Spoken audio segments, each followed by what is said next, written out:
I'm your host, Jen Babakan, and today we are going to be talking about a question that many writers think about but rarely say out loud. Should I give up on traditional publishing? If you've been working on proposals for years, hearing "not right now," or quietly wondering whether it's time to walk away, this episode is for you. We're going to talk honestly about perseverance, discernment, and what it really means to play the long game in publishing. And of course, I have my beautiful friends and colleagues with me today, Agent Barb and Agent Cynthia Rookti. Welcome, ladies.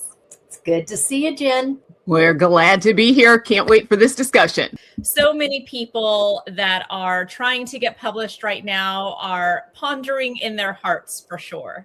So true. I kind of would guess that maybe the three of us even, and some of the other agents with books and such, have had the same thoughts, at least flit through our mind, wondering, is this traditional publishing the place for me or not? I think the exciting part of this episode is really saying the quiet parts out loud, the things that people are really concerned about, but also helping people frame this journey in a way that's hopefully makes it a little less frustrating at times.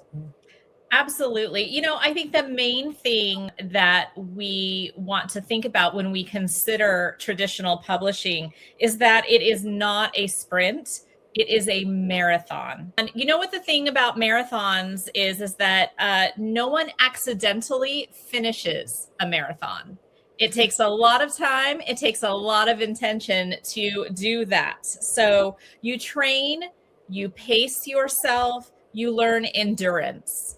I love the marathon people. Like, they don't seem to mind the fact that they have been out there for far too long. Like, they run in distances where a car would be real useful.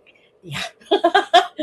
Absolutely. But that's a great word picture to think about too, because the marathon is for a particular end goal and the sprint is for a particular end goal. They're different. But there's something about traditional publishing that so clearly fits that marathon concept and what it takes to get to the end goal in a marathon. How many practice runs does anybody have to do? How much training that doesn't look like it matters at all to the actual marathon itself? But it's the way you're drinking water. It's the way you're moving your legs. It's making sure your hips are agile. All that sort of thing that is part of the race that doesn't even look like it really matters to the race itself, but it so much does, including perseverance and determination. I think the other point, if I can just add, as you were discussing that, Cynthia, is that it's often, I would assume, at the end of a marathon that you realize how all of those little things that you did along the way made the biggest difference. And you couldn't see it until you were on the other side of that finish line. Ooh, that was so good. Well, and I love that the three of us are talking about running a marathon, because none of us ever have, but we've all known people who've run the marathon. And so as each of you were talking about like the little things adding up, I feel like it makes it possible for anyone with enough time and dedication and perseverance that they could actually get there. Can we talk for a minute about the idea that part of why we might be questioning things like this is because we've become a culture that is so used to fast, so used to quick, and so used to immediate that it irritates us if we see that the directions say microwave for 4 minutes. 4 minutes. I'm used to the 90-second thing. I'm going to buy the other brand next time at the grocery store because that doesn't take quite as long. And there are good and bad things to this. Yes, we are able to prioritize some other things above standing and watching water boil. But on the other hand, we have to be careful that our desire to get to it fast doesn't cheat us of what comes with the slow process. That's good. Oh, that's good. You can't make a strawberry ripen by telling it to. Yeah. And we will cheat the sweetness if we do that. Good. That is so true. The changes that you undergo in the process of preparation are so vital to your, not only your growth, but your life as a writer. And this endurance that you're building in the front half is what is going to carry you through on that second half. Once you have a book contract, once you are waiting the long wait for that process, before you are holding that book in your hands, this is all of that preparation work before that's so vital. Just as a marathoner is making sure that they have the ability to take deep breaths and stabilize and pace themselves so that they can finish strong. This is very similar to that in making sure that you keep your eye on the goal and that you're doing those little things that keep up your energy and your motivation and all of that along the way. That's good. Well, and I love, as you're kind of thinking that through, we also know that particularly in the publishing journey, like running a marathon, when we're in the midst of it, we can feel where the deficiencies are at. And so the best practice is to know up front that the more that we're paying attention to the training and the little things, that keeps our confidence intact because the journey is going to have its ups and downs, but it's a lot easier to weather the ups and downs if we're not beating ourselves up for taking shortcuts. Are we content with a personal best? Most of the time, a marathoner or even a sprinter or someone else involved in one of those kinds of sports, they are celebrating the personal best. Not that I was better than anybody else on the track that day or on the course that day, but I set a personal best, and that's worth celebrating. So for writers, if they're setting personal bests, if I was able to figure out that plot problem for my novel by myself and excuse me, and I gained the skills at the last conference I attended, and I've been talking to other writers, and I have reached a personal best because I no longer struggle with point of view issues.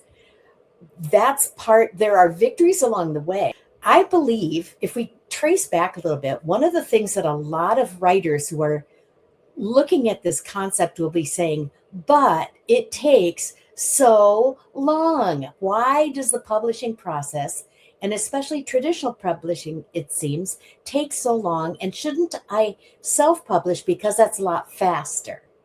It's a different game. But some will say, isn't traditional publishing taking longer than it once did? I'm old enough in the game and in life to remember when we had to mail in a manuscript, never knowing if it was received on the other end or not, and then wait many months, just like today, before the editor on the other end could open up the box that the manuscript came in and take a look at it and mail back an answer that was the yes or the no. So in some ways, because yes, we have some large machines running traditional publishing right now, in some ways it's actually quicker process than it once was. It's all in your perspective. If it feels like I don't want to do this traditional publishing because it feels like it just takes too long, then I will, in the process of that, I'll need to consider, is that a reality or is that just a perception? And that might make a difference too as we move forward.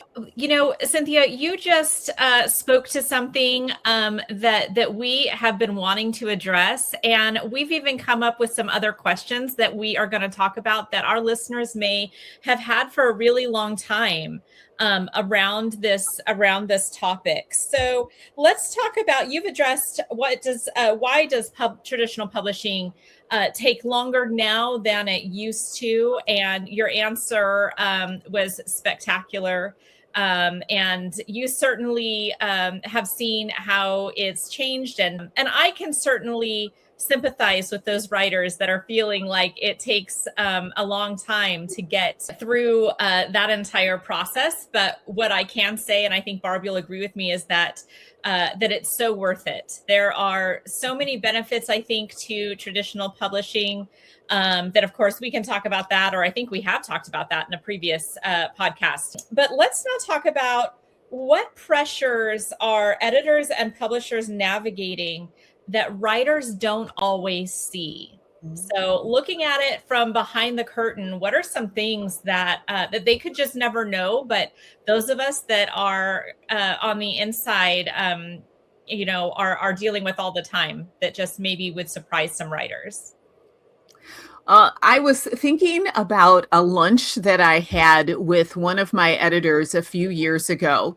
And I believe that this kind of scene is the picture that many people have in their head about editors. It just happened that I was visiting my kids who live outside of New York City. The editor for this particular book, she lived outside of the city. We both took the train into New York City.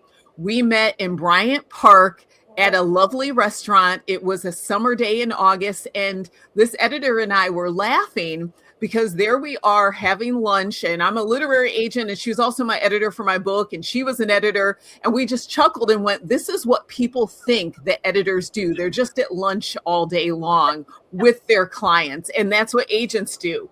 But the reality is, for those of us at Books and Such, we work closely with editors across the board at many publishers. And what we know is that so much of their job is driven these days by the production schedule. And so they have so many different pieces, wheels that are turning with copywriting and marketing and editing and layout. And so editors do not have, I think, the same margin that they did once upon a time, where they could sit and really ponder projects and develop authors. But they have an Excel spreadsheet that's very much driving their day-to-day schedule. And so when authors are like, but this editor, they said that they would get back to me. Well, of course they want to get back to them, but they also have very much a production-driven life that they've got to keep up on, because Amazon and like there are all these distributors that are waiting for their books. And so that's something that writers may not recognize. Oh, absolutely. That's such a good point. I always find it so funny when I think about how literary agents and editors are portrayed in movies. And that cliche of the big city, editor and agent that is lunching all the time, like you said, and I think writers can relate to that as well. The way that movies portray a writer's life or an author's life, and we're not all disappearing to a log cabin for months at a time and cranking out a book. So I think that's such good insight, Barb, to what the truth is, the truth of the matter is, and what our actual day-to-day looks like. It's so very different. Cynthia, do you have anything to add to that? I was just thinking about none of us smoke cigars. Like that was the old movies always showed the editor smoking cigars or the agent smoking cigars, but that is not the case. But there are some things that are never going to change, or we hope they would never change. And among those are thoughtfulness. Among those are, it's hard work.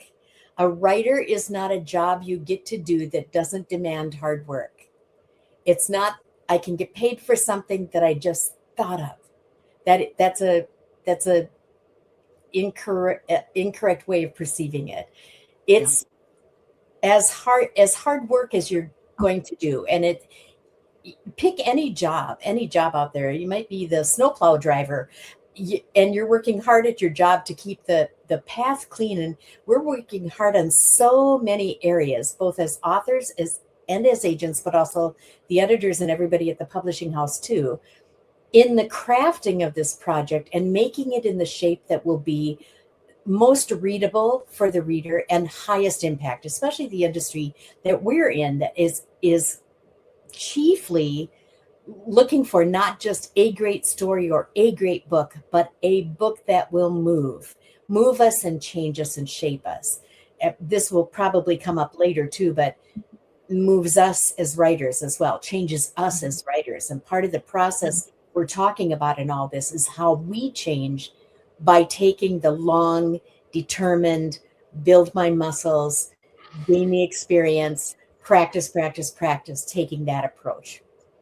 That's excellent. And I mean, I know personally that my books, after I have finished writing them, I have gone through such a metamorphosis. And I've heard that so many times from so many writers that the books that they've written, yes, their hope and their prayer is that it changes others, but they were so transformed in that process too. And so I try to tell writers, do not cheat yourself out of that transformative process that happens in every in the soul of an artist, because that's where the good stuff is.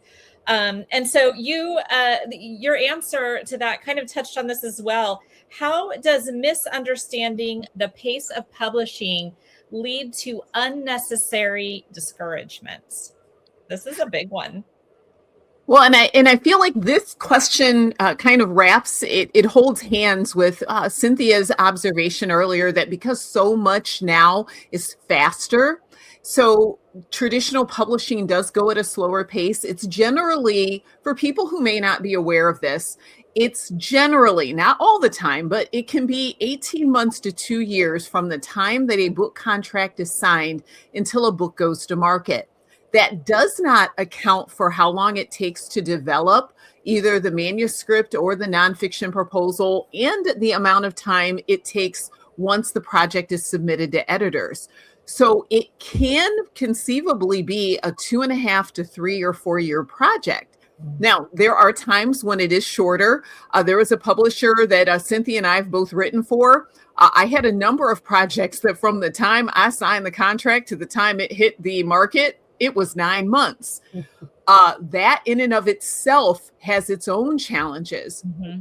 But as far as this misunderstanding, I think internally for me, I think the struggle looks like people are going, delay feels like denial. The delay is not denial. Delay is often just the natural timing that it takes for a literary agent to be secured, the time that it takes for to really polish the proposal, the time that it takes for an editor to have time to look at it. Absolutely. And one of the things that, as you were talking about, that I was thinking is how when we are thinking about traditional publishing, and people may have this question in their minds of, should I just self-publish? Maybe that's the route that I need to go.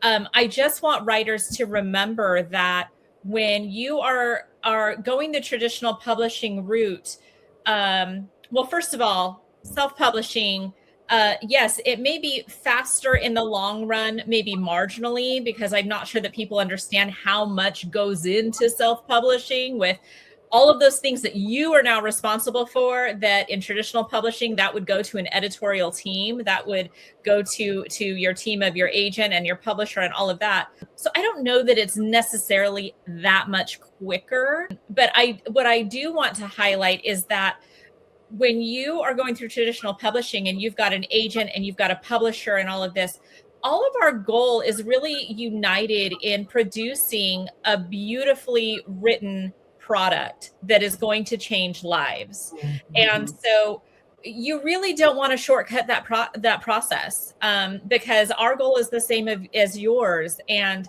so we just really want to put the absolute best that we have to offer out there on the market to touch lives. And so I hope that encourages someone out there that these delays, they do serve a purpose, both within your own self and your own heart, and for the work you're trying to put out there.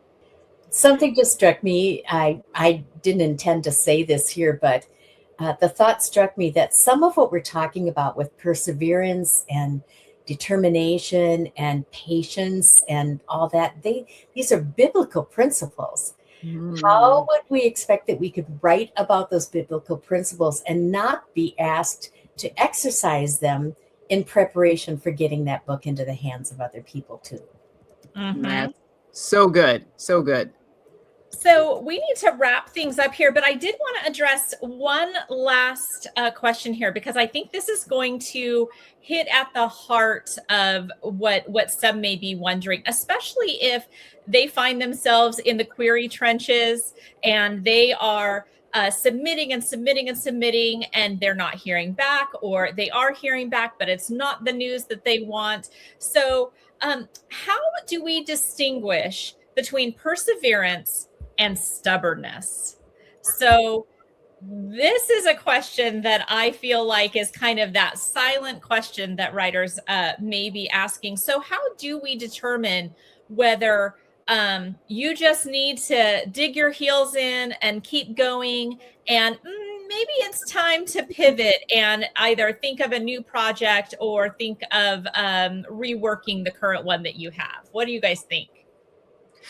You know what comes to mind, Cynthia, if I might put you on the spot a little bit. I remember a manuscript that you had. I read the book a couple of years ago, and it was the book on the woman with it had light in the title. Afraid of the Light. Afraid of the Light. And that book has forever made an impression. I couldn't remember the title, but I remember the storyline. And wasn't it that you wrote that book years and years before it was ever picked up? That was a different one, actually, but the same principle applied. A Fragile Hope. It was a project that was on my heart for 8 years, and I couldn't figure out a way to. There was something about the plot that was going to have to break some conventions, and it seemed like there was no way for that to happen. So it sat there on my shelf, but I never stopped praying about it, and I never stopped watching for an opportunity. And then other projects came and went, and all of a sudden, probably in the middle of the night, the idea came of how it might work. And I approached the editor for that, who wanted my next book. And the editor said, well, it's risky, but it's brilliant, but it's risky, but it's brilliant. And so I then had permission to address that and move forward. But the waiting time of those years made the experience of getting that book out into the hands of people all the more precious. And it did not detract in any way from that book's purpose. Probably it came out exactly in the timing that some reader needed to have it. Sometimes I tell my authors, your reader might not be born yet. You might have to wait a little while, because the people you're speaking to, your target audience, hasn't even been born yet. So don't lose heart or give up hope. But the question that we're asking is, how do you know if I'm just being stubborn about this? Well, stubbornness is going to show up in your body in certain ways. Determination shows up differently. Stubbornness shows up with anger behind it. Stubbornness shows up with stomping our foot on the ground. Stubbornness shows up with blaming other people. And determination, perseverance show up in different ways in our bodies and our minds and our souls as well too.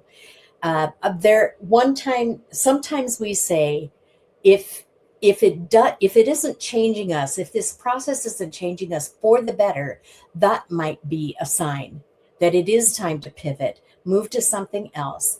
If you've been working on a project for years and years and years and working on it all the time, sticking to that project and that one alone, it may be time to try another project to see if indeed you've been hanging on to something God didn't want you to hang on to. Oh, Cynthia, that is so good. I've got nothing to add to that. That was beautifully said. So wonderfully, wonderfully said. Friends, thank you so much for joining us today. You can listen to this episode and all of our past ones wherever you get your podcasts. Our full archive is also available at booksandsuch.com on the podcast page under the resources tab. New episodes release on the first Wednesday of each month, so don't forget to follow us on Instagram at Books and Such for updates and encouragement. And also, wherever you do get those podcasts, if you wouldn't mind leaving us a rating or review, it helps so many people to find our podcast. So if you feel like you've gotten anything helpful at all from the words that we put out into the world here, we would so appreciate it. We will see you next time for another conversation designed to equip and inspire you on your writing journey. Bye for now, everyone.